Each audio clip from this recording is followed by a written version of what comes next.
To Elimination Chamber first impressions, so we'll go through it in order. The women's match, I think, was the best of the two Elimination Chamber matches.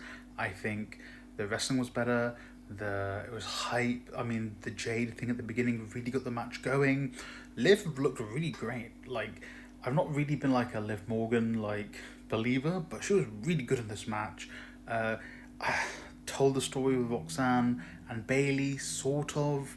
The only thing I don't get is you have Bianca winning, but it makes sense for Bianca to be tangentially related to this Naomi Jade feud, considering how big you had Bianca reacting to it, and now you've just put her in a match with Rhea and probably with Rhea and Io, and it's just like it didn't make sense to have Bianca in that match. You don't need to put Bianca in that match. You can have her face Rhea next year in a personal feud. So I don't get it. That's a booking decision I don't get. I can tell why they don't. It seems like they don't book the women's division very well. Next up was the women's tag match. Yeah, it was fine. It was standard. I'm surprised they didn't do anything with Charlotte.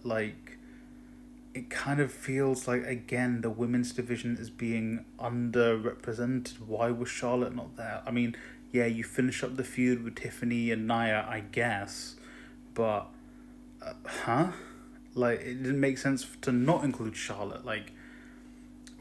I don't know. Maybe she just didn't want to go to Canada. I don't know. The Kevin Sammy match, very, very intense, very good match. These two obviously have fantastic chemistry. They're really good at telling a story in the ring. Why didn't one of them bleed? I don't know. Kevin, at the very least, should have bled. Sammy was doing a really good job selling his neck injury.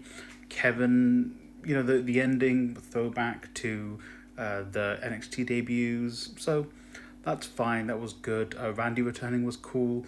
Again, confusing what Sammy going to do for WrestleMania, because I thought the point was going to be this builds to Sammy and Kevin at Mania. So I don't know what Sammy's doing. Apparently, he might face Karrion Kross, and I'm just like, oh, I don't know. Do an Intercontinental title ladder match and put Sammy in there. I don't know, man. I want him to have a prominent spot at Mania, but I don't know. And then the Elimination Chamber match, the men's match. So we'll go through the match very quickly. Yeah, match was good. They more successfully told the stories in the men's match, I think. I think the wrestling was iffy. The wrestling wasn't as good as the women's match. It wasn't iffy, it was good. It wasn't as good as the women's match, but the stories they told were more coherent. They are setting up all their Mania matches. It's very clear. Damian Priest versus Drew McIntyre is going to be a thing. I don't know what Logan Paul is going to do.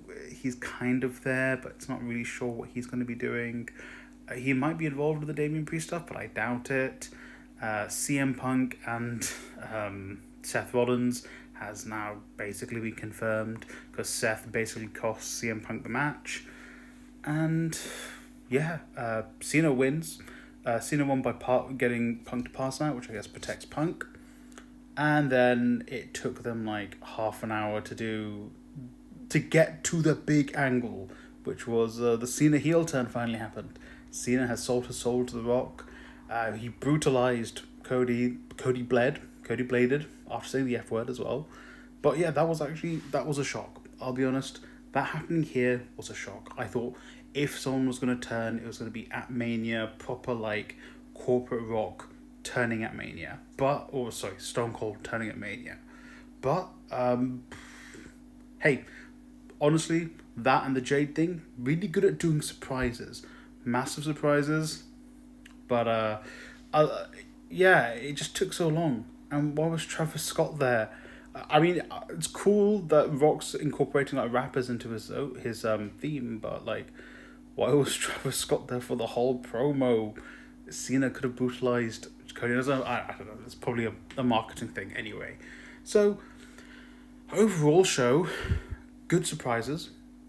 The Elimination Chamber match, the women's division, again, they just prove they don't book their women very well at WWE. I don't know what Sammy's going to do. It seems like they've set up all their Mania matches. Way too many adverts. In a 3.5 hour show, it was 45 minutes probably of ads, and I know they have ads on the US broadcast, but you made this deal internationally for Netflix, and like, listen, you gotta do something in that time other than ads, because I was falling asleep.